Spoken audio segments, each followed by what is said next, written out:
ওমর ফারুক রাদিয়াল্লাহু তাআলা আনহু এই হাদিসটা বর্ণনা করেন।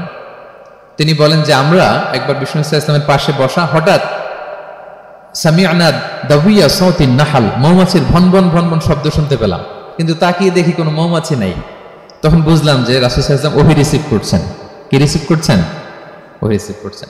ঠিকই রাসূল সাল্লাল্লাহু আলাইহি ওয়াসাল্লাম কিবলামুখী হলেন, ফাস্তাকবালাল কিবলা। অনেকক্ষণ তিনি চুপ করে গম্ভীর হয়ে বসে থাকলেন, ওহী রিসিভ করলেন। এরপর সাহাবাদের দিকে তাকিয়ে উনি হেসে দিলেন, হেসে বললেন, এইমাত্র সূরাতুল মুমিনুনের প্রথম 10টা আয়াত আমার উপর নাজিল হয়েছে এবং এই 10টা আয়াতে মুমিনদের 7টা বিশেষ বৈশিষ্ট্যের কথা বলা হয়েছে। মান আকামাহুন্না দাখালাল জান্নাহ, যে এই 7টা বৈশিষ্ট্য নিজের মধ্যে ধারণ করবে সে আল্লাহর জান্নাতের ওয়ারিস হয়ে যাবে। এবং এই আয়াতগুলো বলে আল্লাহ তাআলা সবশেষে এমনটাই বলেছেন যে উলাইকা হুমুল ওয়ারিসুন আল্লাযীনা ইয়ারিসুনাল ফিরদাউসা হুম ফিহা খালিদুন, যারা এই 7টা বৈশিষ্ট্য নিজের মধ্যে ধারণ করবে তারা জান্নাতুল ফিরদাউসের ওয়ারিস হয়ে যাবে, উত্তরাধিকার হয়ে যাবে। ওয়ারিস বুঝেন তো না? ওয়ারিস মানে হচ্ছে আপনি বাবার কাছ থেকে ইনহেরিটেন্স হিসেবে যেটা পেলেন। বাংলাদেশে দেখবেন যে অনেক জমি জমার মধ্যে প্লটের মধ্যে সাইনবোর্ড দেয়া থাকে যে ক্রয় সূত্রে এই জমির মালিক অমুক, বায়না সূত্রে এই জমির মালিক অমুক, তারপর ওয়ারিস সূত্রে এই জমির মালিক আব্দুর রহমান লেখা থাকে না এরকম। ওয়ারিস সূত্রে মানেও এটা উনি কিনে নাই, এটা ওনার কার কাছ থেকে? বাবার কাছ থেকে পেয়েছেন, উত্তরাধিকার সূত্রে পেয়েছেন। তো দেখেন আল্লাহ তাআলা এই শব্দটাই, লিটারালি এই শব্দটাই ব্যবহার করেছেন যে আল্লাযীনা ইয়ারিসুনাল ফিরদাউসা হুম ফিহা খালিদুন। বিশ্বাসীরা যদি এই 7টা গুণ নিজের মধ্যে ধারণ করে তাহলে বাবার সম্পদে সন্তানের যেমনি ভাগ থাকে সে ওয়ারিস হয়, আমার এই উম্মতেরা, আল্লাহর এই বান্দারা জান্নাতুল ফিরদাউসের ওয়ারিস হয়ে যাবে। তো বলেন আমরা জান্নাতুল ফিরদাউসের ওয়ারিস হতে চাই কি চাই না? চাই, সবাই চাই। হ্যাঁ বলেন বলেন, চাই তো? ইনশাআল্লাহ ইনশাআল্লাহ, আল্লাহুম্মা জাআলনা মিনহুম। তো আমরা তাহলে শুনি আল্লাহ তাআলা কি বৈশিষ্ট্যের কথা বললেন যেগুলো ধারণ করলে আমরা জান্নাতুল ফিরদাউসের ওয়ারিস হব। আম্মা জান আয়েশা রাদিয়াল্লাহু তাআলা আনহাকে সাহাবারা জিজ্ঞেস করতেন যে আম্মা জান কাইফা কানা খুলুকু রাসূলিল্লাহ, আল্লাহ রাসূল সাল্লাল্লাহু আলাইহি ওয়াসাল্লামের আচরণ কেমন ছিল? তিনি বলতেন কানা খুলুকুহু আল কুরআন, রাসূল সাল্লাল্লাহু আলাইহি ওয়াসাল্লামের আচরণ ছিল কোরআনের মতো আচরণ। উম্মে সালামা রাদিয়াল্লাহু তাআলা আনহা আমাদের আরেক আম্মা জান, ওনাকে জিজ্ঞেস করা হলে উনি বলতেন রাসূল সাল্লাল্লাহু আলাইহি ওয়াসাল্লাম যখন রাস্তা দিয়ে হেঁটে যেতেন কাআন্নাল কুরআনা ইয়ামশি আলাল আরদ, মনে হতো লিভিং কোরআনটা রাস্তা দিয়ে হেঁটে যাচ্ছে। তো সাহাবারা যখন আরো ইন ডিটেইল জানতে চাইলেন তখন আম্মা জান আয়েশা বললেন তোমরা সূরা মুমিনুনের প্রথম 10 আয়াত পড়ো, এই 10 আয়াতে যা যা আল্লাহ বলেছেন এটাই ছিল খুলুকু রাসূলিল্লাহ, এটাই ছিল বিশ্বনবীর আচরণ। তো আসুন আমরা দেখি রাসূল সাল্লাল্লাহু আলাইহি ওয়াসাল্লামের আচরণ কেমন ছিল এবং কোন বৈশিষ্ট্যগুলো থাকলে আল্লাহ তাআলা আমাদেরকে জান্নাত দিয়ে ধন্য করবেন। সূরাতুল মুমিনুনটা আল্লাহ তাআলা শুরু করছেন ক্বাদ আফলাহাল মুমিনুন আল্লাযীনা হুম ফি সালাতিহিম খাশিউন, অর্থাৎ সফল হয়েছে তারা, ঈমান এনেছে যারা। প্রথম আয়াতের অর্থ হচ্ছে ক্বাদ আফলাহাল মুমিনুন, বিশ্বাসীরাই সফল হয়েছে। আল্লাহ তাআলা সফলতার মানদণ্ড এখানে ফিক্স করেছেন, ক্রাইটেরিয়া ফিক্স করেছেন ঈমান, বিশ্বাস, যেটা সবচাইতে দামি। সবচাইতে দামি কি? ঈমান, সবার উপরে ঈমান। এজন্য যারা ঈমান এনেছে আল্লাহর উপর, যারা বিশ্বাস স্থাপন করেছে তারাই সফল হয়েছে। তো এই বিশ্বাসীদের কিছু গুণাবলী থাকতে হবে, কিছু ফিচার থাকতে হবে, তবেই তারা জান্নাতের ওয়ারিস হবে। সেগুলো কি আল্লাহ শুরু করছেন। আল্লাহ বললেন প্রথম বৈশিষ্ট্য হচ্ছে আল্লাযীনা হুম ফি সালাতিহিম খাশিউন। 7টা বৈশিষ্ট্যের প্রথমটা বলতেছি, যারা সফল হয়েছে বিশ্বাসীরা, ওই বিশ্বাসীরা যারা তাদের সালাতে বিনয়াবনত থাকে, বিনম্র থাকে। সালাত যখন আদায় করে তারা খুশু খুদুর সাথে সালাত আদায় করে, এটা হচ্ছে প্রথম বৈশিষ্ট্য। বিনয়ের সাথে। খুশু খুদু মানে হচ্ছে অন্তরের একাগ্রতা এবং অঙ্গ প্রত্যঙ্গের একাগ্রতা। খুব সহজে আপনার অন্তরটাও থাকবে, এখানে আল্লাহর ভয় থাকবে, একাগ্র চিত্তে আপনি আল্লাহকে স্মরণ করবেন, আবার অঙ্গ প্রত্যঙ্গগুলো ঠিক থাকবে, এগুলো নড়াচড়া করবে না। আমরা অনেকে সালাতে দাঁড়ালে খুব বেশি নড়াচড়া করি, সালাতে কিন্তু খুব বেশি মুভমেন্ট করা যায় না, এটা নিষেধ। খুব জরুরি প্রয়োজন ছাড়া মুভমেন্ট করা নিষেধ। আল্লাহ বললেন আল্লাযীনা হুম ফি সালাতিহিম খাশিউন, প্রথম বৈশিষ্ট্য হচ্ছে যারা তাদের সালাতে বিনয়াবনত থাকবে, একাগ্র চিত্তে সালাত আদায় করবে। এতটা একাগ্র চিত্তে তারা অন্তরের মধ্যে এই উপলব্ধি ধারণ করবে যে আমি যে ইবাদত করছি এটা আল্লাহ দেখছেন, Allah is watching me, Allah is observing me, Allah তাআলা সরাসরি দেখছেন।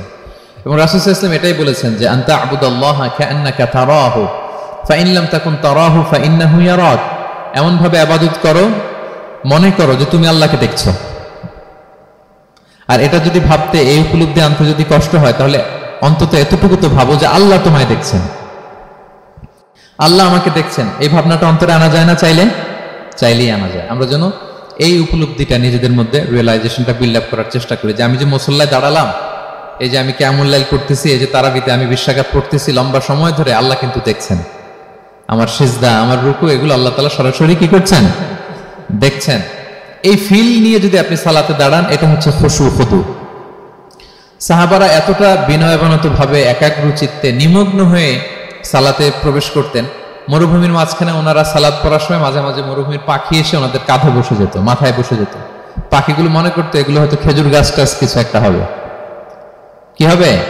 খেজুর গাছ হয়তো হবে। আবার যখন রুকুতে যেতেন, পাখি উড়াল দিত। তার মানে কি, খুব বিনয়াবনত ভাবে, বিনম্র চিত্তে ওনারা সালাত অফার করতেন। তাহলে এটা হচ্ছে প্রথম বৈশিষ্ট্য। প্রিয় ভাইরা, আমরা যেন সালাতে অত্যন্ত বিনয়ের সাথে, একাগ্র চিত্তে, with full of solemnity and submission, একটা সাবমিসিভ ভাব যেন আপনার থাকে, যে আপনি নিজেকে সর্বোচ্চ উজাড় করে নিজেকে আল্লাহর কাছে পেশ করছেন। এই অ্যাটিটিউডটা যেন আমাদের নামাজের মধ্যে থাকে। এটা হচ্ছে 1 নম্বর বৈশিষ্ট্য, আল্লাযীনা হুম ফি সালাতিহিম খাশিউন, যারা বিনয়াবনত ভাবে থাকে। অনেকে বলে, হুজুর মন বসে না নামাজে আমার। এটা অনেকের প্রশ্ন, অনেকের জিজ্ঞাসা, যে মনটা ধরে রাখতে পারি না। নামাজে দাঁড়ালেই সারাদিন যেটা মনে হয় না, ওইটা নামাজে মনে চলে আসে। এরকম হয় না? সারাদিন এটাকে কি যেন ভাবতেছিলাম, মনে নাই। নামাজে দাঁড়ালেই মন চলে আসে। তারপরে মনকে আরবিতে বলে, অন্তরকে বলে কলব। কলব মানে যেটা খুব নড়াচড়া করে, মুভমেন্ট করে, ওইটাই কলব। মন দেখবেন এদিকে ছোটে, ওদিকে ছোটে। ওই যে আমরা ছোটবেলায় একটা গান শুনতাম, গানটা হচ্ছে পাগল মন, মন কেন এত কথা বলে। মানে মন এদিকে ছোটে, ওদিকে ছোটে। মনকে ধরে রাখা বড্ড জটিল, কষ্টকর। তো এটা স্বাভাবিক। অনেকেই বলে, হুজুর আমার মন থাকে না নামাজে, একাগ্র চিত্তে নামাজ তো আদায় করতে চাই, কিন্তু মনটাকে ধরে রাখা যায় না। তো কিভাবে এই খুশু খুদু, সাবমিসিভনেস আপনি কিভাবে বাড়াবেন, এটাও বিষ্ণু সাল্লাল্লাহু আলাইহি ওয়াসাল্লাম আমাদেরকে ইনস্ট্রাক্ট করেছেন, গাইড করেছেন। কিভাবে এই খুশুটা আসবে, অন্তরের মধ্যে একাগ্রতা আসবে। 1 নম্বর পদ্ধতি হচ্ছে খুশু খুদু বাড়ানোর। সালাতে যখন আপনি দাঁড়াবেন, বিষ্ণু বলেন সল্লু সলাতান মুআদ্দিয়া। বিষ্ণু বলেন, মনে করো যে নামাজটা পড়তেছো, এটা হতে পারে তোমার বিদায়ী নামাজ, শেষ নামাজ জীবনের। হতে পারে না? ধরেন যে মাগরিবের সালাত যে আমরা আজকে পড়বো, এমন তো হতে পারে এটাই আমাদের জীবনের শেষ নামাজ। কি বলেন? হতে পারে কি না? পারে। আমরা কে কখন চলে যাব আমাদের তো জানা নাই। তো এই যে মুসল্লায় যখন আমরা দাঁড়াই, তখন কেন আমরা এটা ভাবি না যে it could be the last and final prayer in my life? হতে পারে এটাই আমার জীবনের শেষ নামাজ। এটা যদি আপনি ভাবতে পারেন, তখন দেখবেন ঠিকই আপনার একাগ্রতা, সাবমিসিভনেস এটা বাড়তেছে। আপনাকে যদি বলা হয় যে আজকে রাত 10টায় তোমার দুনিয়ার সফর শেষ, নতুন স্টেশনে যেতে হবে, আলামুল বারজাকে, তোমার শেষ, তোমার মৃত্যু হয়ে যাবে। আজকে যে মাগরিব আর এই যে এশা আর যে তারাবির সালাত, এটাই তোমার লাস্ট নামাজ, যাও এটাই তোমার লাস্ট চান্স। এটা যদি আজকে আমরা জানি, এই হলরুমে যারা আছে, যদি এটা জেনে যায় যে আজকের তারাবিটাই শেষ তারাবি, শেষ সুযোগ, বলেন তো আমাদের অবস্থা কি হবে? প্রতিদিন ধরেন যে মাগরিবের নামাজের পরে একটু নিউজ দেখেন, একটু ফেসবুকে ঢুকেন। আজকেও তো ঢুকবেন, তাই না? ঢুকবেন। কি করবেন আজকে?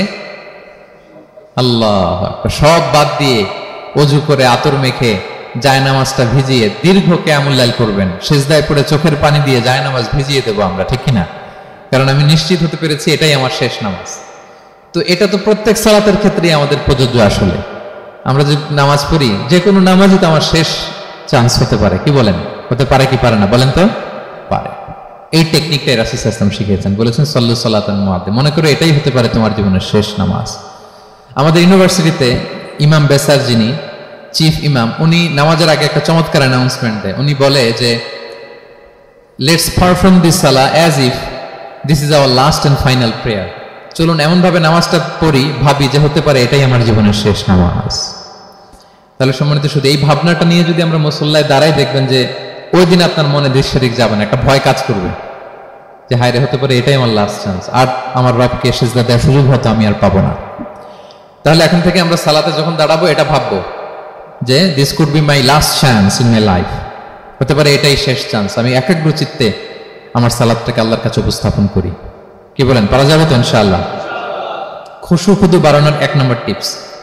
খুশু খুদু বাড়ানোর 2 নম্বর টিপস হচ্ছে তাড়াহুড়ো না করা। আমরা অনেকে তাড়াহুড়ো করি, রুকু থেকে হুট করে দাঁড়িয়ে যাই, তারপরে সোজা হয়ে দাঁড়িয়ে না থেকে তাড়াতাড়ি সেজদায় চলে যাই, দুই সেজদার মাঝখানে ধীরস্থির ভাবে বসার কথা, আমরা না বসেই দ্বিতীয় সেজদায় চলে যাই। এই প্রবণতা আমাদের অনেকের আছে না? এটা কিন্তু নিষেধ। তা'দিলুল আরকান, বাকি সব মাযহাবে এটা ফরজ। আপনি তাড়াহুড়ো করলে আপনার নামাজই হবে না। আর আমাদের মাযহাবে, হানাফি মাযহাবে এটা ওয়াজিব। ওয়াজিব তরক করলে সাউ সিজদা দিতে হয়। দুই সেজদার মাঝখানে আপনি সুস্থির হয়ে বসবেন। অনেকে দেখা যায় একটা সেজদা দিয়ে মাথা কোনো রকম উঠিয়েই আরেক সেজদায় বসেও নাই ঠিক মতো আরামসে, এরকম আছে না? এটা যদি কেউ করে আমাদের মাযহাব অনুযায়ী তার সাউ সিজদা দিতে হবে। তাহলে এরকম তাড়াহুড়ো করা যাবে? আর এখন থেকে তো কি করবেন বলেন? ধীরস্থির ভাবে নামাজ পড়বো। No rushing, no rushing in সালাহ, নো হ্যাস্টিনেস ইন সালাহ। নামাজে রাশ করা যাবে না, রিল্যাক্সের সাথে আমরা নামাজ পড়বো, ধীরস্থির ভাবে নামাজ পড়বো। রুকু সেজদাগুলো খুব চমৎকার ভাবে আদায় করবো। রাসূল সাল্লাল্লাহু আলাইহি ওয়াসাল্লামের রুকু যে দিতেন, ওনার পিঠটা এত স্ট্রেট ফরওয়ার্ড হতো, সাহাবারা বলতেন লাউ ইস্তাকাররা আলাইহিল মা লাসাব্বা আলাইহিল মা আলাস্তাকাররা। পানি ভর্তি এক গ্লাস পানি যদি রাসূল সাল্লাল্লাহু আলাইহি ওয়াসাল্লামের রুকু দেওয়া পিঠের উপর রেখে দেওয়া হয়, পানিটাও পড়বে না, গ্লাসটাও ভাঙবে না। তার মানে এত স্ট্রেট ফরওয়ার্ড পিঠ ছিল। আবার রাসূল সাল্লাল্লাহু আলাইহি ওয়াসাল্লাম বলতেন আসওয়াউন নাসি সারিকাতান মান ইয়াসরিকু ফিস সালাহ। তিনি বললেন সবচাইতে বড় চোর যে নামাজে চুরি করে। সাহাবারা বললেন ওয়া কাইফা ইয়াসরিকু মিন সালাতিহি ইয়া রাসূলুল্লাহ, নামাজে আবার কিভাবে চুরি করে? রাসূল সাল্লাল্লাহু আলাইহি ওয়াসাল্লাম বললেন লা ইউতিম্মু রুকুআহা ওয়া সুজুদাহা, রুকু সেজদাগুলো সুন্দর করে আদায় করে না, সেই নামাজ চোর। তা আমরা যেন রুকু সেজদাগুলোকে খুব সুন্দরভাবে ধীরস্থির ভাবে যেন আমরা আদায় করি, আমরা যেন তাড়াহুড়ো না করি। রাসূল সাল্লাল্লাহু আলাইহি ওয়াসাল্লাম একবার মসজিদে নববীতে বসা এক সাহাবী এসে নামাজ পড়ে রাসূল সাল্লাল্লাহু আলাইহি ওয়াসাল্লামকে সালাম দিলেন। রাসূল সাল্লাল্লাহু আলাইহি ওয়াসাল্লামের সালামের উত্তর দিয়ে বলেন ইরজি' ফাসাল্লি ফাইন্নাকা লাম তুসাল্লি, যাও তুমি আবার নামাজটা পড়ে আসো, তোমার নামাজ হয়নি। সাহাবী যে আবার নামাজ পড়ে আবার আসলেন, রাসূল সাল্লাল্লাহু আলাইহি ওয়াসাল্লাম আবার বললেন সাল্লি ফাইন্নাকা লাম তুসাল্লি, নামাজ পড়ে আসো, হয়নি। আবার গেলেন, আসলেন, আবার বললেন তুমি নামাজটা পড়ে আসো, হয়নি। এবার তো বেচারা কেঁদে দিয়ে বলে ইয়া রাসূলুল্লাহ লা উহসিনু মিন যালিক, এর চেয়ে ভালো পারি না আমি, আপনি আমাকে শিখিয়ে দেন। রাসূল সাল্লাল্লাহু আলাইহি ওয়াসাল্লাম তখন বললেন যখন নামাজে দাঁড়াবা ফাতিহা পড়বা আর একটা সূরা মেলাবা, ধীরস্থির ভাবে দাঁড়াবা। যখন রুকুতে যাবা হাত্তা তাতমাইন্না রাকিআন, ধীরস্থির ভাবে রুকু করবা। তুমি তাড়াহুড়ো করেছো, রুকু থেকে যখন সোজা হয়ে দাঁড়াবা ধীরস্থির ভাবে দাঁড়াবা, নাকি তাড়াহুড়ো করবেন? ধীরস্থির ভাবে দাঁড়াবেন, কয়েক সেকেন্ড দাঁড়াবেন, তাসবিহ পড়বেন, এরপরে সিজদায় যাবেন। যখন সিজদায় যাবা হাত্তা তাতমাইন্না সাজিদান, রিল্যাক্স। সালাতের মধ্যে কিভাবে থাকতে হবে? উইথ রিল্যাক্সেশন, রিল্যাক্সের সাথে তুমি সিজদা দিবা। দুই সিজদার মাঝখানে বসে আবার রিল্যাক্স, আবার তুমি ধীরস্থির ভাবে বসবা। এইভাবে পুরো সালাতটা প্রত্যেকটা রাকাত তুমি এভাবে আদায় করবে। তার মানে সালাতে তাড়াহুড়ো করতে বিষ্ণু ইসলাম নিষেধ করেছেন। এমনকি অনেক সময় আমরা রুকু পাবো না বলে দৌড়ে যে সালাতে অংশগ্রহণ করি, এটাও নিষেধ করেছেন। আমরা অনেক সময় এরকম করি না? মাগরিবের নামাজে রুজু করতেছি, ইমাম সাহেব ওয়াদ-দুহা ওয়াল-লাইলি ইযা সাজা, এই সূরাটা তো মুখস্থ, তো টের পাচ্ছি যে আমি এখন মুখ ধুইতেছি আর সূরা দোহা তো শেষ হয়ে যাবে। কোন রকম ওযু করে দৌড়ে যে অংশগ্রহণ করে যাতে রাকাতটা পায়, এটা নিষেধ করেছেন বিষ্ণু ইসলাম। এটা করবেন না। আপনি ধীরস্থির ভাবে ওযু করবেন, ধীরস্থির ভাবে যাবেন, তাড়াহুড়ো করবেন না। আপনি কার সামনে যাচ্ছেন? মালিকুল আমলাক, রাজা ধীরাজ, আরশের অধিপতি। আপনি তাড়াহুড়ো করে গেলে তো আপনি হাঁপাতে হাঁপাতে অস্থির হয়ে যাবেন, ব্রেথ ইন ব্রেথ আউট করতে করতে। ধীরস্থির ভাবে যাবেন, অংশগ্রহণ করবেন। রাসূল সাল্লাল্লাহু আলাইহি ওয়াসাল্লাম বলেন ইদা উকিমাতিস সালাতু ফালা তা'তুহা তাসআউন, নামাজ শুরু হয়ে গেলে দৌড়ে দৌড়ে যে অংশগ্রহণ করবে না। আলাইকুম বিসাকিনা, ধীরস্থির ভাবে যে অংশগ্রহণ করবে। ফামা আদরাকতুম ফাসাল্লু, ধীরস্থির ভাবে যে যতটুকু পাও অতটুকুই পড়ো। ওমা ফাতাকুম ফাআতিমু, যেটা ছুটে যায় নিজে পরে দাঁড়িয়ে আদায় করে নাও। সুবহানাল্লাহ বিহামদি, কত সহজ করে দিয়েছেন। তাহলে সালাতে তাড়াহুড়ো করা যাবে? প্রিয় ভাইরা বলেন তো, তাড়াহুড়ো করা যাবে আর আজকে থেকে? না, আমরা তাড়াহুড়ো করবো না, আমরা ধীরস্থির ভাবে যে সালাতে অংশগ্রহণ করবো, তাহলে আপনার খুশু খুদু বাড়বে। দুইটা টিপস গেল। 3 নাম্বার হচ্ছে জামাতে সালাত আদায় করতে হবে, তাহলে আপনার একাগ্রতা বাড়বে। সলাতুল জামাআতি তাফদুলু সলাতাল ফাজরি বি 27 দারাজা, একাকী নামাজ পড়লে যে সওয়াব, জামাতে পড়লে 27 গুণ বেশি সওয়াব। জামাতে পড়বেন। রাসূল সাল্লাল্লাহু আলাইহি ওয়াসাল্লাম সবসময় জামাতে সালাত পড়তেন। ইন্তেকালের আগেও এই সালাতের ব্যাপারে তিনি আমাদেরকে ওসিয়ত করেছেন, বলেছেন আসসালাতু আসসালাত ওয়া মা মালাকাত আইমানুকুম। ইন্তেকালের আগ মুহূর্ত, এখনই রূহ কবজ হবে, এর আগে উনি কি বলেছেন? সালাত, উম্মতেরা সালাত, নামাজ, নামাজ যেন নষ্ট না হয়। উমর ফারুক রাদিয়াল্লাহু তাআলা আনহুর সময়ে একজন অগ্নি উপাসক ছিল, তার নাম আবু লুলু আল মাজুসি। উনি মুগীরা ইবনে শুআবা রাদিয়াল্লাহু তাআলা আনহু নামে এক সাহাবীর দাস ছিলেন, মুকাতাব দাস। কন্ট্রাক্ট ছিল যে এত টাকা দিলে তাকে আজাদ করা হবে। তো এই অগ্নি উপাসক মাজুসি এসে ওমর ফারুককে বলে, খলিফাতুল মুসলিমিন, আমার মালিক সাহাবী মুগীরা আমার কাছে প্রতিদিন অনেক টাকা চার্জ করে। উনি বললেন, তাই নাকি? কত চার্জ করে? বলে যে এত চার্জ করে। তো বলতেছে, আচ্ছা তুমি তাহলে কি কাজ করো, কি কাজ জানো? বলে যে আমি খঞ্জর বানাতে জানি, ছুরি, ছোট ছুরি আর কি। বলতেছে, ওরে আল্লাহ, যারা খঞ্জর বানাতে জানে তারা তো অনেক টাকা মেক করে, সেই হিসাবে তো মুগীরা বেশি চার্জ করে না, অল্পই চার্জ করছে। সে ইনসাফপূর্ণ চার্জই করেছে। কিন্তু এই আবু লুলু আল মাজুসির এই কথাটা পছন্দ হয় না, সে রাগান্বিত হয়ে গেল, হয়ে বলে, ওমর, সবার ক্ষেত্রে তুমি নরম আর আমাকে তুমি কঠিন নিয়ম শেখাও না, দাঁড়াও তোমাকে আমি দেখাচ্ছি। মনে মনে বলতেছে এটা। রেগে মেগে সে বাড়িতে এসে আজকে একটা খঞ্জর বানাইছে, দুই মুখ খঞ্জর, ওয়া মাকবাদাতুহু ফি ওয়াসাতি, এটার হ্যান্ডেলটা মিডলে, এদিকেও মাথা এদিকেও মাথা, এটা ধার করে প্রতিদিন বিষ মাখায় এটাতে। আর মনে মনে বলে, ওমর দাঁড়াও তোমাকে আজকে আমি দেখাবো। তো ওমর ফারুককে আল্লাহ তাআলা স্বপ্নে দেখিয়েছেন যে একটা লাল মোরগ ওনাকে 3টা ঠোকর মেরেছে। উনি সাহাবাদের কাছে বলেছেন যে আমি স্বপ্নে দেখেছি একটা লাল মোরগ আমাকে 3টা ঠোকর মেরেছে। তো সে খঞ্জরকে ধার দিয়ে একদিন ফজরের নামাজে, ওয়াকানু ইউসাল্লুনা বিগালাস, ওনারা খুব অন্ধকার থাকতে ফজরের নামাজ পড়তো, সে বুরনুস, এক ধরনের জুব্বা যেটার মাথা আছে, ওটা পরে হুডির মতো আর কি, হুডি চেনেন তো না, হুডির মতো একটা জুব্বা পরে সে অন্ধকারে, সে তো আসলে অমুসলিম, সাহাবাদের সাথে পিছনে দাঁড়াইছে নামাজের ভান করার জন্য, আর এই খঞ্জরটা নিয়ে গেছে সাথে। ওমর ফারুক ফজরের সালাত শুরু করলেন, প্রথম রাকাত শেষ করলেন, দ্বিতীয় রাকাতের জন্য যখন দাঁড়াইছেন তখনই সে প্ল্যান মাফিক খঞ্জর বের করে ওমর ফারুকের পেটের মধ্যে 3বার স্টেবিং করলেন, আঘাত করলেন। করার সাথে সাথে ওমর ফারুক উল্টে পড়ে গেলেন আর বললেন, খাতালানি আল কালব, কোন এক কুকুর আমাকে আঘাত করেছে। তো সাহাবার ওমর ফারুককে ধরলেন, আর এই অগ্নি উপাসক এই খঞ্জর নিয়ে কাতারের মাঝখান দিয়ে 2 দিকে খঞ্জর চালাতে চালাতে যাচ্ছিলেন। যে সাহাবাই ধরে সেই আঘাতপ্রাপ্ত হয়ে ওখানে 7 থেকে 10 জন স্পট ডেথ, জায়গায় মারা গেছে। পরে এক সাহাবী নিজের জামা খুলে তার গায়ে ছুঁড়ে মারছে, তখন সে ওইটাতে পেঁচিয়ে পড়ে গেছে। যখন বুঝে গেছে যে আমাকে ধরে ফেলবে, সে সুইসাইড করে ফেলছে, নিজেকে নিজে মেরে ফেলছে। তো ওমর ফারুক তো বেহুশ, ওনাকে নিয়ে যাওয়া হলো, পিছন থেকে একজন নামাজের ইমামতি করলেন। তো ওমর ফারুক রাদিয়াল্লাহু তাআলা আনহু হুশ ফিরে পেলেন।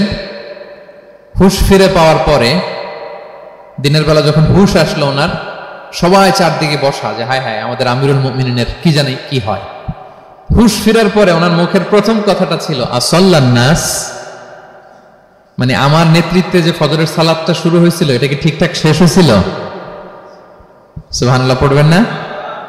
আচ্ছা বলেন তো, এই মুহূর্তে আমরা কি করতাম? ওনাকে যে স্টেবিং করছে, চিকিৎসক এসে দুধ দেয়, দুধ পেট দিয়ে বেরিয়ে যায়, নাবিজ দেয়, নাবিজ বের হয়ে যায়, মানে উনি ইন্তেকাল করবেন, এটা বোঝাই যাচ্ছে। এমন কঠিন পরিস্থিতিতে আমরা যদি হসপিটালে হুশ ফিরে পেতাম, আমরা কি বলতাম বলেন দেখি? কে কি বলতেন? কে মারছে, আমারে বাঁচানো যায় কিনা, মাউন্ট এলিজাবেথে নিয়ে চলো, সিঙ্গাপুরে অথবা বামরুন গ্রেডে নিয়ে চলো, আমেরিকাতে নিয়ে চলো, অথবা আমার তো ওখানে ব্যাংক ব্যালেন্স আছে, আমি তো মরে যাবো, আমার ছেলেগুলোর কি হবে, হ্যাঁ আমার মেয়েগুলার কে দেখবে, এগুলো ছিল আমাদের কনসার্ন। তো ওমর ফারুক জানতেছেন যে উনি পৃথিবী থেকে বিদায় নিচ্ছেন, একটু হুশ ফিরে পাইছেন। হুশ ফিরে পাওয়ার পরে প্রথম কথাটা ছিল আসাল্লান নাস, লোকেরা কি নামাজ পড়েছিল? আল্লাহু আকবার। তাহলে এটা কত গুরুত্বপূর্ণ ইবাদত, কিভাবে এই সালাতকে সাহাবারা অফার করতেন। তো খুশু খুদুর সাথে যদি আমরা সালাত অফার করতে চাই, আমাদেরকে জামাতে পড়তে হবে। একাকি পড়লে দেখবেন মনে দিকে যায়, ওদিকে যায়, কয় রাকাত পড়ছি ভুলে যাই, এরকম হয় না? একাকি পড়তে গেলেন এটা করা যাবে না, জামাতে পড়তে হবে। সালাতে কি কি বলতেছেন এগুলোর অর্থ বুঝে যদি সালাত অফার করেন, তাইলে আপনার সালাতে মনোযোগ থাকবে। সুবহান রাব্বিয়াল আলা, সুবহান রাব্বিয়াল আযীম, এর অর্থ কি? সূরা ফাতিহা যে প্রতিদিন পড়ি, কি সুন্দর প্রার্থনা সূচক বাক্য, এর অর্থ কি? আল্লাহ সকল প্রশংসা তোমার, আল্লাহ তুমি দয়াময় মেহেরবান, আল্লাহ তুমি বিচার দিবসের মালিক, যেদিন তোমার আরশের ছায়া ছাড়া কোনো ছায়া থাকবে না। নবীদের যে পথে চালিয়েছে ওই পথে আমাদেরকে চালাও, যারা ভ্রান্ত হয়েছে, যারা তোমার ক্রোধের শিকার হয়েছে ওই পথে আমাদেরকে চালিও না। কি চমৎকার চমৎকার কথামালা দিয়ে আমরা এই দোয়াগুলো পড়ি। আমরা অর্থ বুঝি না বলে আমাদের হৃদয়েও টাচ করে না, ঠিক কিনা? দেখবেন আরব শায়েকরা যখন কিয়ামুল লাইল করে, তারাবির সালাত পড়া, অনেক অনেক আয়াতে ওনারা ডুকরে ডুকরে কেঁদে ওঠে আওয়াজ করে। কারণ কি? জাহান্নামের আয়াত, আযাবের আয়াত, পূর্ববর্তী উম্মত যে ধ্বংস হয়েছে, কিভাবে ওদেরকে বিকট আওয়াজ দিয়ে, গ্রাউন্ড সাউন্ড গ্রেনেড দিয়ে ধ্বংস করা হয়েছে, বন্যা দিয়ে ধ্বংস করা হয়েছে, কিভাবে এদেরকে বাতাস দিয়ে নাস্তানাবুদ করে দেওয়া হয়েছে, এগুলো যখন পড়ে ওনারা কাঁদে। আযাবের আয়াত আসলে কাঁদে, জান্নাতের আয়াত আসলে সাবলীল কণ্ঠে তেলাওয়াত চালিয়ে যায়। এর কারণ কি বলেন? অর্থ বুঝে। আমরা যেন সালাতে অর্থ বুঝে সালাত অফার করার চেষ্টা করি, পাশাপাশি সালাতের সুন্নাহগুলো যেন আমরা পড়ি। সালাতের যে সুন্নাহ আছে, সুনানুস সালাহ, এগুলো যেন আমরা পড়ি, মনোযোগ আরো বাড়বে। সানাগুলো পড়বেন, ফাতিহা শেষে আওয়াজ করে আমিন বলবেন, অথবা ফিসফিসি কণ্ঠে আমিন বলবেন। বিষ্ণু ইসলাম বলেন, ইদা আম্মানাল ইমামু ফাআমিনু, ইমাম আমিন বললে তোমরাও আমিন বলো, কারণ এই মাত্র একটা দোয়া করা হয়েছে। সূরা ফাতিহাটা কি? একটা দোয়া। ইদা ওয়াফাকা তা'মিনুকুম তা'মিনাল মালাইকাতি গুফিরা লাহু মা তাকাদ্দামা মিন যামবিহি ওয়া মা তাআখার। রাসূল সাল্লাল্লাহু আলাইহি ওয়াসাল্লাম বলেছেন, ইমাম যখন আমিন বলে তোমরাও তখন আমিন বলো, কারণ তোমরা যখন আমিন বলো ফেরেশতারাও আমিন বলে। আর তোমাদের আমিন আর ফেরেশতাদের আমিন যখন একসাথে হয়ে যায়, তোমাদের পূর্বের সব গুনাহ আল্লাহ মাফ করে দেয়। এটা আমিন বলা সুন্নাহ, বলবেন। নামাজ বাঁধার পরে সুন্নাত নামাজে, নফল নামাজে সানাগুলো পড়বেন। কত চমৎকার অর্থবোধক সানা আছে। আমরা তো শুধু সুবহানাকাল্লাহুম্মা বিহামদিকা ওয়া তাবারাকা ইসমুকা ওয়া তাআলা জাদ্দুকা শুধু এটাই পড়ি। রাসূল সাল্লাল্লাহু আলাইহি ওয়াসাল্লাম তাকবীরে তাহরিমে বাঁধার পরে অনেক চমৎকার চমৎকার দোয়া পড়তেন। ইন্না সলাতি ওয়া নুসুকি ওয়া মাহইয়ায়া ওয়া মামাতি লিল্লাহি রাব্বিল আলামিন। আমার সালাত, আমার ইবাদত, আমার জীবন মরণ সবটাই কার জন্য? এই দোয়াটা পড়তেন শুরুতেই। তারপর পড়তেন ওয়াজ্জাহতু ওয়াজহিয়া লিল্লাযী ফাতারাস সামাওয়াতি ওয়াল আরদা হানিফা ওয়া মা আনা মিনাল মুশরিকিন। আমার সবকিছুকে আমি এক সত্তার দিকে ফেরালাম, একনিষ্ঠ হয়ে, আর আমি মুশরিক নই, আমি আল্লাহর দিকে একনিষ্ঠ হলাম। এই দোয়াগুলো পড়তেন। আল্লাহুম্মা বাঈদ বাইনি ওয়া বাইনা খাতায়ায়া কামা বাআদতা বাইনাল মাশরিকি ওয়াল মাগরিব। আল্লাহুম্মা নাক্কিনি মিন খাতায়ায়া কামা ইউনাক্কা আস-সাওবুল আবয়াদু মিনাদ দানাস। আল্লাহুম্মা ইগসিল খাতায়ায়া বিল মাই ওয়াস সালজি ওয়াল বারাদ। এগুলো সানা, এগুলো যে সানা আমরা জানি না। সানা মানে হচ্ছে প্রশংসা সূচক কথা। আমরা শুধু সুবহানাকাল্লাহুম্মা বিহামদিকা এতটুকুই পড়ি। রাসূল ইসলাম বলতেন, আল্লাহ আমার আর আমার গুনার মাঝে এতটুকু দূরত্ব করে দাও, পূর্ব থেকে পশ্চিম যত দূর, আমার আর আমার গুনার বোঝার মাঝে এতটুকু দূরত্ব তুমি করে দাও। সাদা কাপড় যেমনি ধুয়ে ফকফকা করা হয়, আল্লাহ আমাকে তুমি গুনামুক্ত করে এরকম ফকফকা সাদা বানিয়ে দাও, শুভ্র বানিয়ে দাও। আল্লাহ আমাকে তুমি বরফ দিয়ে, ঠান্ডা পানি দিয়ে, তুষারপাত দিয়ে ধুয়ে আমার গুনাহগুলো তুমি পরিষ্কার করে আমাকে তুমি নিষ্পাপ করে দাও। এগুলো বলে এরপরে আলহামদুলিল্লাহ রাব্বিল আলামিন সূরা ফাতিহা শুরু করতেন। সালাম ফিরানোর আগে বিষ্ণু সাল্লাল্লাহু আলাইহি ওয়াসাল্লাম দোয়া মাসুর পড়তেন। কত চমৎকার মাসুর দোয়া আছে। আবার বিষ্ণু বলতেন, লা ইউসাল্লিমান্না আহাদুকুম হাত্তা ইয়াতাআওয়াযা আন আরবা' মিন আযাবিল কবর, মিন আযাবি জাহান্নাম, মিন ফিতনাতিল মাহইয়া ওয়াল মামাত ওয়া মিন ফিতনাতিল মাসিহিদ দাজ্জাল। আমার কোন উম্মত যেন সালাম ফিরানোর আগে এই চারটা জিনিস থেকে পানাহ চাওয়া ছাড়া যেন সালাম না ফিরায়। একটা কি? আল্লাহ তুমি জাহান্নামের আযাব থেকে বাঁচাও, আল্লাহ তুমি কবরের আযাব থেকে বাঁচাও, আল্লাহ জীবন মরণের ফিতনা থেকে বাঁচাও, আল্লাহ তুমি দাজ্জালের ফিতনা থেকে বাঁচাও। পড়ে না আমিন? তো এত এঙ্গেজমেন্ট যদি আপনার নামাজে থাকে, আপনার মন এদিক সেদিক যাবে? হ্যাঁ, আপনি অর্থ খেয়াল করতেছেন, আযাবের আয়াত আসলে আপনি অশ্রুসিক্ত হচ্ছেন, আপনি দোয়ায়ে মাসুর পড়ছেন, আপনি সানা পড়ছেন, আপনি দীর্ঘ সময় কিয়ামুল লাইল করতেছেন, আপনার মনে এদিক সেদিক ছুটবে? বলেন তো ছুটবে না।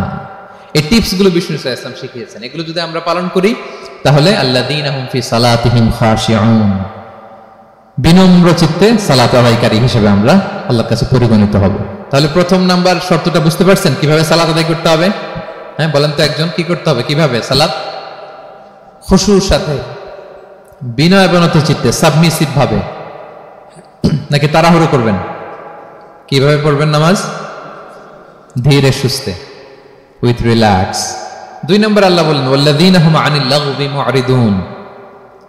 1 নম্বরে তো তারা নামাজে যখন দাঁড়ায় ধীরে স্থির ভাবে খুশুর সাথে পড়ে। 2 নম্বর হচ্ছে তারা অনর্থক কাজ থেকে বিরত থাকে। অনর্থক কথা, কাজ এগুলো মুমিনরা বলে না, এগুলো তো জড়ায় না। মিনিংলেস কোনো কাজের সাথে বিশ্বাসীদের কোনো সম্পর্ক, অর্থবোধক কাজ, ভালো কাজ, কল্যাণমূলক কাজ, সামাজিক কাজ, মানবতার কল্যাণে যে কাজগুলো আছে এগুলোর সাথে তারা জড়ায়। বিষ্ণু ইসলাম বলেছেন, মিন হুসনি ইসলামিল মারই তারকুহু মা লা ইয়ানি। ব্যক্তির ইসলামের সৌন্দর্য হচ্ছে যে ব্যক্তি এমন কোনো কাজ করবে না যেটার কোনো মিনিং নাই। মিনিংলেস কাজ থেকে সে বেঁচে থাকবে। মুহাদ্দিসিনে ইকরাম এই হাদিসটাকে বলে রুবউদ্দিন, মানে দিন ইসলামকে যদি 4 ভাগ করেন, এই 4 ভাগের 1 ভাগের কথা এই হাদিসের মধ্যে চলে আসছে। সেটা কি? যে বিশ্বাসীরা কোনো অনর্থক কাজে জড়ায় না নিজেদেরকে। অনর্থক কাজ, কথাবার্তা অপ্রয়োজনীয় আড্ডা, অপ্রয়োজনীয় খুশগল্প, অন্যকে নিয়ে সমালোচনা, অন্যের গীবত, শেকায়াত, ওর এই সমস্যা, ওর এই সমস্যা, চায়ের আড্ডাতে আমরা এরকম সমালোচনার ঝড় তুলি, ঠিক কিনা বলেন? ঠিক কিনা? এটা করা যাবে না। আপনি জান্নাতেরও ওয়ারিস হবেন, আবার চা মুখে নিয়ে আপনি শেকায়াত করবেন, গীবত করবেন, দুইটা একসাথে যাবে না। তাহলে বিশ্বাসীরা কোনো অনর্থক কাজে জড়ায় না, মিনিংলেস কাজে জড়ায় না, তারা ভালো কাজে, কল্যাণের কাজে জড়ায়। মিনিংলেস কোনো কথাও বলে না, কারণ তারা জানে মা ইয়ালফিযু মিন কাউলিন ইল্লা লাদাইহি রাকীবুন আতীদ। আমরা যা বলি, মুখ নিঃসৃত যা বের হয়, এটাকে লিখে রাখার জন্য একদল ফেরেশতা আছে, রাকীব পর্যবেক্ষণকারী, আতীদ একেবারে প্রহরীর মতো আছে। বললেই টুকে নেয়, বললেই টুকে নেয় সব। সূরা ইয়াসিন আল্লাহ বলেন ওয়া কুল্লা শাইইন আহসাইনাহু ফি ইমামিন মুবিন। আমি ইমামুম মুবিন নামক এক দালিলিক রেজিস্ট্রি খাতায় সব কিছু তুলে রাখছি, সব পাই টু পাই আপনি পাবেন, আপনি অবাক হবেন। মা লিহাযাল কিতাবি লা ইউগাদিরু সাগীরাতান ওয়ালা কাবীরাতান ইল্লা আহসাহা। এটা কেমন আমলনামা, ছোট্ট ভালো কাজ করেছে ওইটাও আছে, ছোট্ট খারাপ করেছে ওইটাও আছে, অবাক হবেন আপনি, সব আল্লাহ তাআলা সেখানে তুলে রাখবেন। তো বিশ্বাসীরা কোনো অনর্থক কথা কাজের সাথে জড়ায় না, এজন্য কারণ তারা জানে এগুলো সব রেকর্ডেড, সব রেকর্ডেড। আপনার কোনো কাজ যদি রেকর্ড করা হয় এবং বলা হয় যে এটা গণমানুষের কাছে উপস্থাপন করা হবে, আপনি কি করবেন তখন বলেন তো? খুব সতর্ক হয়ে চলবেন, সতর্ক হয়ে বলবেন। হ্যাঁ, এই যে আমরা যে এই ক্যামেরা থাকলে যেভাবে কথা বলি, সবসময় কি এইভাবে বলি না? আমরা যখন নিজেদের ঘরোয়া আড্ডায় বসে আমরা কত কথা বলে ফেলি, ইনফরমাল অনেক কথা বলি, যেগুলো ক্যামেরা থাকলে বলি না, কারণ এটা ফরমাল, এটা কোটি মানুষের কাছে যাবে, সবাই শুনবে, সবাই জানবে, এজন্য আমরা সাবধান হয়ে কথা বলি। কি বলেন? তো এই যে এই ক্যামেরা কিন্তু অদৃশ্য ক্যামেরা চারদিকে আমাদের, ইমামুম মুবিন নামক অদৃশ্য ক্যামেরা দিয়ে সব রেকর্ড করা হচ্ছে। রেকর্ড করে দিচ্ছেন কে? পাই টু পাই হিসাব চাওয়া হবে, আল্লাহর সুপ্রিম কোর্টের কাঠ গড়ায় সব হিসাব চাইবেন আল্লাহ তাআলা, আপনি যে দেখবেন। তো বিশ্বাসীরা এই সেন্সটা মাথায় রাখে, সব যেহেতু রেকর্ডেড, যা মনে চায় মুখ দিয়ে বলা যাবে, যা মনে চায় করা যাবে না। এজন্য অহেতুক কথাবার্তা, অহেতুক সমালোচনা, অহেতুক গসিপিং, অহেতুক কমেন্টস এগুলো করব না। এখন সোশ্যাল মিডিয়ার যুগে দেখবেন যে কমেন্টসের বন্যা বয়ে যায়, যার যেটা মনে চায়, কারণ ধরার কেউ নাই, দেখার কেউ নাই, বলার কেউ নাই, যা মনে চায় লিখতে থাকে। হ্যাঁ, বিশাল একজন বড় মাপের লোক, তার ওখানে যে লিখতেছে যা মনে চায়, গালি গালাজ, ওনাকে অ্যাডভাইস দেওয়া, নাসিহাত দেওয়া ইচ্ছে মতো। বিশ্বাসীরা এটা করে না, তারা অনর্থক কোনো কাজে জড়ায় না, এবং কেউ জড়াতে চাইলেও তাকে স্পেস দেয় না। একদল আছে দেখবেন যে আপনি আজে বাজে কাজে জড়ান না, এটা আবার অনেকের ভালো লাগে না, তো তারা এসে আপনাকে জড়াতে যাবে, তর্ক করবে, আপনার সাথে ডিবেট করবে, পায়ে পাড়া দিয়ে ঝগড়া করবে, এরকম আছে না নাই? আপনার কমেন্ট বক্সে এসে দেখবেন যে গালি দিবে, হ্যাঁ, ট্যাগিং করবে, পোক করবে, আপনার মানে আপনাকে অস্থির বানাতে চাইবে। আপনি কি করবেন? আপনিও আরেকটা গালি দিয়ে দিবেন কমেন্টসে, আপনারও তো স্বাধীনতা আছে নাকি? আপনিও দিবেন গালি, কি করবেন? সালাম দিবেন। কি দিবেন? ওয়া ইযা খাতাবাহুমুল জাহিলুনা ক্বালু সালামা। সূরা ফুরকানে আল্লাহ বলেছেন যে মূর্খরা যখন অনর্থক তর্ক করতে আসতে চায়, বিশ্বাসীরা তাদের সাথে ওই ফাঁদে তারা পা দেয় না, তারা কি করে? সালাম দিয়ে কেটে পড়ে। তাহলে পায়ে পাড়া দিয়ে যদি কেউ এখন থেকে ঝগড়া করতে চায় আমাদের সাথে, আমরা কি করব? সালাম দিয়ে ওখান থেকে কেটে পড়ব। তাহলে বিশ্বাসীদের 2 নম্বর বৈশিষ্ট্য, ওয়াল্লাযীনা হুম আনিল লাগবি মুআরিদুন, বিশ্বাসীরা অনর্থক কাজে জড়ায় না। 3 নম্বর হচ্ছে ওয়াল্লাযীনা হুম লিযাকাতি ফাঈলুন, বিশ্বাসীরা তাদেরকে যদি আল্লাহ তাআলা ধন সম্পদ দিয়ে সমৃদ্ধশালী করে, তারা যাকাত দেয়। কি দেয়? আপনারা যাকাত দেন তো নাকি? দেখে তো মনে হচ্ছে সবাই ব্যবসায়ী, হ্যাঁ, চেহারা দেখে মনে হচ্ছে মাশাআল্লাহ অনেক সম্পদের মালিক। যাকাত দিতে হবে। আমরা যে যাকাত দেই, এটা কি আমরা করুণা করি? বলেন তো না। যাকাত হচ্ছে গরিবের হক। ওয়াফি আমওয়ালিহিম হাক্কুন লিসাইলি ওয়াল মাহরুম, আল্লাহ বলে ধনীদের সম্পদে গরিবদের অধিকার আছে। তা আপনি যখন কারো অধিকার দিলেন, আপনি কি তার প্রতি করুণা করলেন? হ্যাঁ, অধিকার কি করুণা? বলেন তো না। আপনার সম্পদে গরিবের অধিকার, আপনি করুণা করেন নাই, বরং আপনার থেকে যাকাত নিয়ে ওই গরিব আপনাকে করুণা করে গেছে। কারণ যাকাত নেওয়া তার জন্য আবশ্যক না, আপনার দেয়া আবশ্যক। ও যদি বলে আমি যাকাত নিব না, তো আপনি কারে দিবেন? ও জাকাত গ্রহণ করে আপনাকে বাঁচালো, তাহলে credit goes to them, thanks goes to them. Islam চায় এই যে অর্থনৈতিক তারল্য, এটা সমাজে সবার কাছে থাক, এক পাশে গাছতলা আরেক পাশে পাঁচতলা, এরকম বিভাজন ইসলাম চায় না। ইসলাম চায় সবার হাতে টাকা পয়সা থাক। কাইলা ইয়াকুনা দুলাতান বাইনাল আগনিয়াই মিনকুম, টাকা পয়সা যেন শুধু ধনীদের মধ্যে সার্কুলেট না হয়, সবার কাছে যেন যায়। এজন্য আল্লাহ বলেন তোমাদের সম্পদে গরিবের অধিকার আছে। এটা করুণা না, এটা অধিকার। আর যদি এই ফরজ ইবাদত আপনি আদায় না করেন, আল্লাহ বলেন কঠিন শাস্তি তোমাদের জন্য অপেক্ষা করছে। আল্লাযীনা ইয়াকনিজুনা আয-যাহাবা ওয়াল ফিদ্দাতা ওয়া লা ইউনফিকুনহা ফি সাবিলিল্লাহ ফাবাশশিরহুম বিআযাবিন আলীম। স্বর্ণ জমায়, রূপা জমায়, ব্যাংক ব্যালেন্স, যাকাত দেয় না, তাদের জন্য কঠিন আযাব, কঠিন আযাবের সুসংবাদ দিয়েছেন আল্লাহ। দুঃসংবাদ না, সুসংবাদ। মানে হেয় করে, তুচ্ছ করে আল্লাহ তাআলা বলেছেন। ছেলে ইংরেজি পরীক্ষায় ফেল করছে, মা বলে ফেল করছে না, পড়াশোনা তো নাই, তোমার বাবা আসুক, এমন মাইট দিবে, মাইট দিলে মজা টের পাবা। আচ্ছা বলেন তো, মাইট দিলে কি মজা লাগে না ব্যথা লাগে? কিন্তু মা কি বলছে?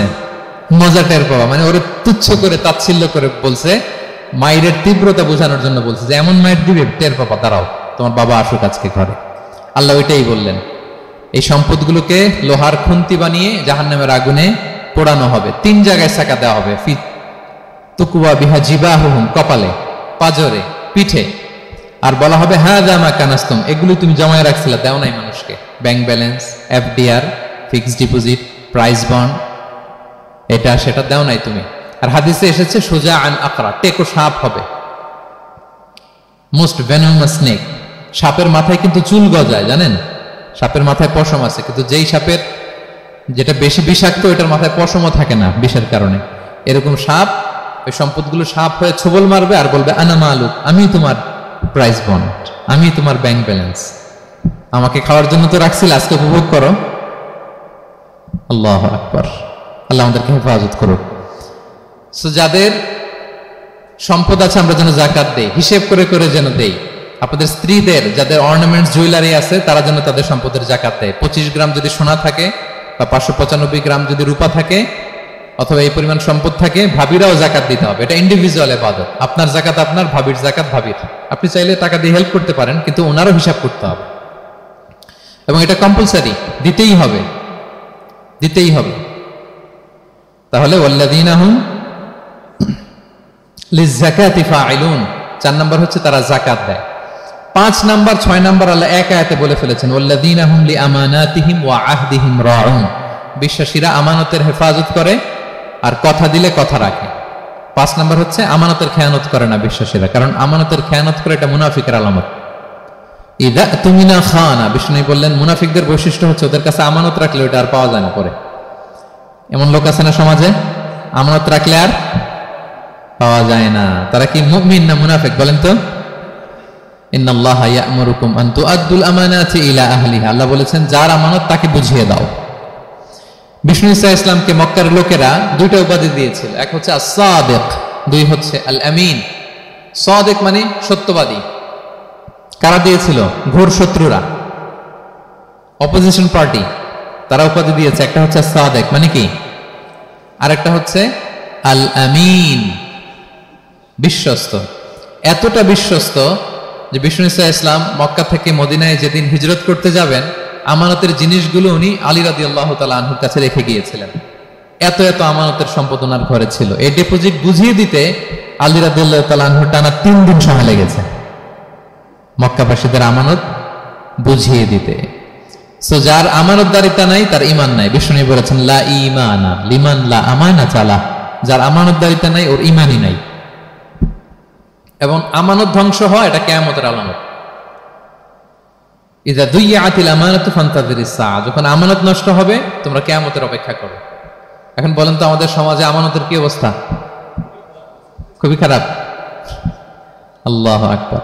আমানতটা কিন্তু এই যে এই ভাই আমাকে 2000 রিঙ্গিট রেখে বলছে আগামী মাসে এটা আমি নিব, একটু রাখেন, শুধু এটাই আমানত না। আল্লাহ আপনাকে যে পুরো সম্পদ দিয়েছেন এটা আমানত। আপনার ব্যবসা প্রতিষ্ঠান এটা আল্লাহর দেয়া আপনার কাছে আমানত। আপনার ছেলে আছে, মেয়ে আছে, স্ত্রী, তারা আল্লাহর দেয়া আমানত আপনার কাছে। আপনার নেম, আপনার ফেম, আপনার পাওয়ার, আপনার নলেজ, এগুলো আল্লাহর দেয়া আমানত। আপনি দেশের প্রধানমন্ত্রী, পুরো দেশটা আপনার কাছে আমানত, ঠিক কিনা? এই আমানতের ব্যাপারে জিজ্ঞেস করা হবে। বিশ্বাসীদের বৈশিষ্ট্য, তারা আমানতকে হেফাজত করে, আমানত রক্ষা করে, আমানতের খেয়ানত তারা কোশ্চিনকালেও করে না। 6 নম্বর হচ্ছে ওয়া আহদিহিম রাউন, বিশ্বাসীরা কথা দিলে কথা রাখে, তারা ওয়াদার খেলাফ করে না। ওয়াদার খেলাফ করাও কিন্তু মুনাফিকের আলামত। ওয়া ইযা ওয়াআদা আখলাফা, ওয়াদা দিলে মুনাফিকরা এটা খেয়ানত করে, তারা কথা দিয়ে কথা রাখে না। এবং আপনি কাউকে কথা দিয়ে যদি না রাখেন, এরকম প্রত্যেকটা প্রমিস, কমিটমেন্টের ব্যাপারে আপনি জিজ্ঞাসিত হবেন। আল্লাহ বলেন ওয়া আউফু বিল আহদি ইন্নাল আহদা কানা মাসউলা, কথা দিলে কথা রাখো। ছেলে মেয়েদের কথা দিলে কথা রাখবেন, বন্ধু বান্ধবদেরকে কথা দিলে কথা রাখবেন, স্ত্রীকে কথা দিলে কথা রাখবেন। প্রমিস দিলে এটা রাখতে হবে, কারণ এর ব্যাপারে জিজ্ঞেস করা হবে। নবীদের মধ্যে ইসমাঈল আলাইহিস সালাম ওয়াদা রক্ষার ব্যাপারে খুব বেশি সোচ্চার ছিলেন, সব নবীরাই ছিলেন, উনি বেশি সোচ্চার। এজন্য আল্লাহ বলেন ওয়াজকুর ফিল কিতাবি ইসমাঈল ইন্নাহু কানা সাদিকাল ওয়াদি ওয়া কানা রাসূলান নাবিয়্যা। উনি ছিলেন সাদিকাল ওয়াদ, প্রতিশ্রুতি রাখতেন। এক লোকের সাথে ওনার কথা হলো যে আগামীকাল বিকেলে ওনারা দেখা করবেন। ইসমাঈল সাল্লাম বিকেলবেলা আগামীকাল যে এক গাছের নিচে কমিটমেন্ট ছিল, যে অপেক্ষা করলেন, কিন্তু ওই লোক আসে নাই, ভুলে গেছে। ইসমাঈল সাল্লাম ভাবলেন আজকে ভুলে গেছে, মনে হয় আগামীকাল আসবে, আগামীকাল আমি যাব। এরপরের দিন আল্লাহ নবী ইসমাইল যে ওই লোকের জন্য ওখানে হাজির, কিন্তু ওই লোক ওই দিনও আসে নাই। ইসমাঈল সাল্লাম বললেন মনে হয় এরপরের দিন আসবে। ইসমাঈল সাল্লাম এরপরের দিনও যায় হাজির। এভাবে একদিন দুই দিন না, টানা 30 দিন উনি আসরের পরে ওই গাছের নিচে ওই লোকের জন্য অপেক্ষা করেছেন। কারণ ইন্নাল আহদা কানা মাসউলা, কথা দিলে কথা রাখতে হবে। তো এখন আমরা কথা দিয়ে কথা রাখি তো নাকি? রাখেন রাখেন, সবাই বলেন এই চেষ্টা করতে হবে, রাইট?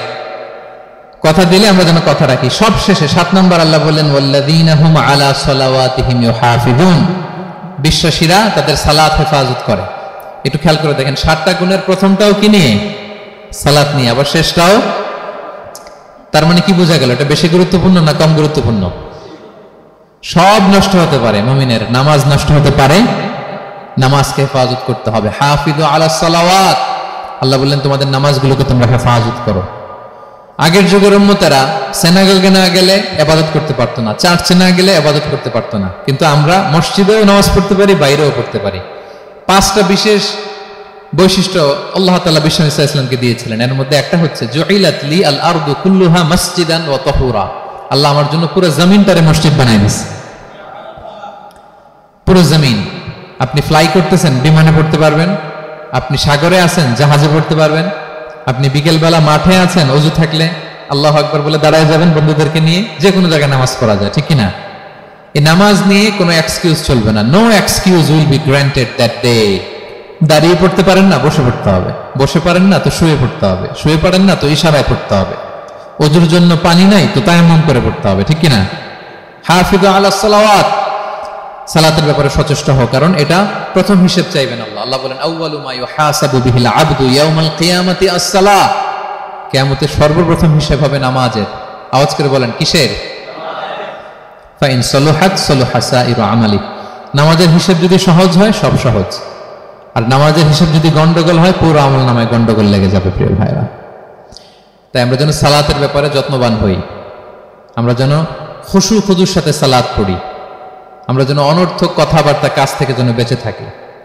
আল্লাহ যাদেরকে আমাদেরকে সম্পদ দান করেছেন, আমরা যেন ফরজ যাকাতটুকু আদায় করি, আমরা যেন আমানতের ব্যাপারে সাবধান হই, সচেতন হই, আমানতকে যেন রক্ষা করি, আমরা যেন কথা দিলে কথা রাখি, এবং যে কোনো মূল্যে আমরা যেন সালাতকে হেফাজত করি। আমাদের সব মিস হতে পারে, কাজকে আমরা বলবো যে নামাজ আছে, নামাজকে বলা যাবে না আমার কাজ আছে, ঠিক কিনা বলেন? আওয়াজ করে বলেন ঠিক কিনা? কাজকে কি বলবো আমরা? নাকি নামাজকে বলবেন আমার একটু কাজ আছে? না, আমরা যেন সালাতের ব্যাপারে যত্নশীল হই, সচেতন হই। এই যে 7টা গুণের কথা বললাম, যারা এটার উপর আমল করবে, যারা এটা নিজের মধ্যে ধারণ করবে, আল্লাহ বলেন উলাইকা হুমুল ওয়ারিসুন, এরা ওয়ারিস, আল্লাযীনা ইয়ারিসুনাল ফিরদাউসা হুম ফিহা খালিদুন, তারা জান্নাতুল ফিরদাউসের ওয়ারিস হয়ে যাবে।